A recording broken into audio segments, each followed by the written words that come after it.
प्यारे बच्चों, आज हम अहमदनगर का किला का अतीत का दबाव पढ़ने जा रहे हैं। अतीत का भार हम पहले पढ़ चुके हैं, तो आओ अब हम अतीत का दबाव भला हो या बुरा दोनों तरह अभिभूत करता है। अभिभूत होता है वशीभूत या व्याकुल करता है। कभी कभी यह दबाव दम घोटू होता है, जब हमारी सांस घुटने लगती है उसे दम घोटू कहते हैं। खास तौर पर उन लोगों के लिए जिनकी जड़ें बहुत पुरानी सभ्यताओं में होती है, मसलन भारत और चीन की सभ्यताएं। आखिर मेरी विरासत क्या है? विरासत मतलब जो हमें धरोहर मिली है वो क्या है? मैं किन बातों का उत्तराधिकारी हूँ? क्या उन सब का जिसे मानवता ने दसियों हजारों साल के दौरान हासिल किया, उसकी विजयों के उल्लास का, उसकी पराजयों की दुखद यंत्रणा का, मानव के उन हैरत अंगेज होता है हैरान करने वाले साहसिक कार्यों का, जिनकी शुरुआत युगों पहले हुई और जो अब भी जारी है और हमें आकर्षित करती है। मैं इस सब का वारिस हूँ, वारिस मतलब उत्तराधिकारी हूँ, साथ ही उस सब का भी जिसमें पूरी मानव जाति की साझेदारी है। हम भारतवासियों की विरासत में एक खास बात है जो अनोखी नहीं है, क्योंकि कोई व्यक्ति औरों से एकदम अलग नहीं होता। अलबत्ता मतलब निसंदेह एक बात हम लोगों पर विशेष रूप से लागू होती है, जो हमारे रक्त, मांस और अस्थियों में समाई है। इसी विशेषता से हमारा वर्तमान रूप बना है और हमारा भावी रूप बनेगा। इस विशिष्ट विरासत का विचार और वर्तमान पर इसे लागू करने की बात एक लंबे अरसे से मेरे मन में घर किए हुए हैं। मैं इसी के बारे में लिखना चाहता हूँ। विषय की कठिनाई और जटिलता भी कठिनाई होता है, मुझे भयभीत करती है। मुझे लगता है कि मैं सही तौर पर इसका स्पर्श ही कर सकता हूँ। सही मतलब जमीनी स्तर पर। तो बच्चों, ये हमने पहला पाठ पढ़ा अहमदनगर का किला, जहां लेखक ने ये बातें लिखी है कि अतीत का भार और अतीत का दबाव, और ये इन्होंने 13 अप्रैल 1944 में लिखी है।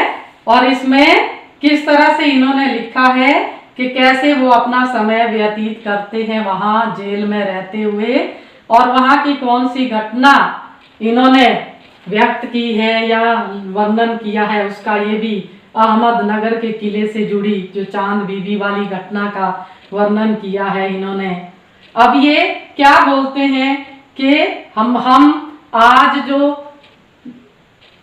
कह रहे हैं कि हमारे पूर्वजों में सभ्यता एक ऐसी चीज रही है जो आज तक भी वसी बनी हुई है। सभ्यता मतलब जिसमें लोगों को अच्छे बुरे की पहचान होती है, उसी को ही हम एक तरह से सभ्यता कहेंगे। सभ्य कौन होते हैं? जो अपने साथ साथ दूसरों का भी ध्यान रखते हैं, दूसरों की सुख सुविधा का भी ध्यान रखते हैं, उसे हम सभ्य कहेंगे। वही सभ्यता है। तो सबसे पहले जो सभ्यता आई, तो जो भी आज तक इतिहास में वर्णन आता है कि सबसे पहले भारतवासी सभ्य बने, ऐसा इतिहास में पढ़ा गया है, ऐसा लिखा गया है। सभ्यता और संस्कृति के लिए भारत की एक अलग पहचान है। तो इसी बातों का वर्णन यहाँ पे पंडित जवाहरलाल नेहरू भी करना चाहते हैं। तो बच्चों, आपको जरूर ही आज का पाठ समझ आया होगा कि इसमें उन्होंने किस तरह का वर्णन किया हुआ है, जेल में उन्हें किस तरह रहना पड़ रहा है, वहां किस तरह की उन्हें कठिनाइयों का सामना करना पड़ रहा है, और उनकी ये 9वीं जेल यात्रा है। और ये जो जेल यात्रा है उनकी, वह देश के लिए है। देश को वह आजाद करवाना चाहते हैं। देश की आजादी के लिए लड़ी गई लड़ाई में वो हिस्सा बनते हैं, इसलिए उन्हें जेल में बंद किया जाता है। आपको पता है कि उस समय 15 अगस्त 1947 से पहले अंग्रेजों का शासन था। तो बच्चों ये कठिन शब्दों के अर्थ भी आपने समझ लिए। अब आओ एक बार इनको फिर से पढ़ते हैं।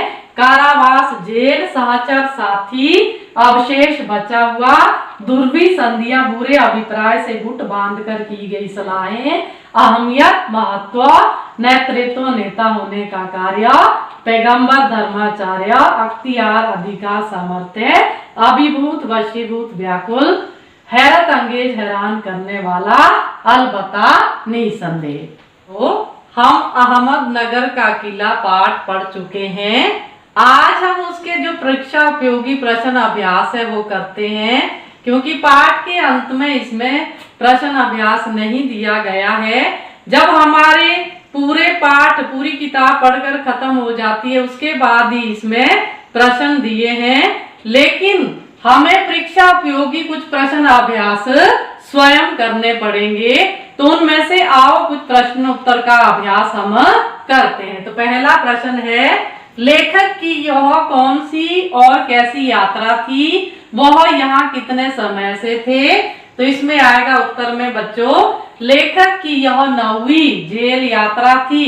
वह अहमदनगर के किले में बंदी थे। उन्हें यहाँ आए हुए 20 महीने से अधिक समय हो चुका था। तो पाठ पढ़ते हुए हमने ये सारी बातें जान ली है। अब दूसरा प्रश्न है, लेखक को जेल में समय का ज्ञान कैसे होता था। तो इसका उत्तर क्या लिखेंगे हम, लेखक समय का पता चांद के घटने और बढ़ने से लगाते थे, अर्थात शुक्ल पक्ष और कृष्ण पक्ष से उन्हें समय का ज्ञान होता था कि अब महीना पूरा बीत चुका है। इस तरह से वो समय का ज्ञान प्राप्त करते थे।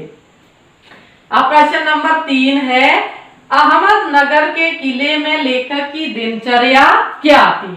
दिनचर्या यानी कि पूरे दिन वह क्या काम करते थे। तो अहमदनगर के किले में लेखक बागवानी करते थे। वह प्रतिदिन घंटों फूलों की क्यारियां बनाते रहते थे। तपती धूप में भी वह कार्य करते रहते थे। तो बच्चों ये हमने 3 प्रश्न जान लिए हैं, तो ये आपको अच्छे से समझ आ गए होंगे।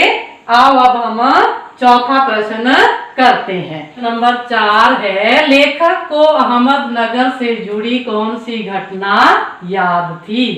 तो इसका उत्तर हम लिखेंगे, लेखक को अहमदनगर के किले से जुड़ी चांद बीबी की घटना याद थी।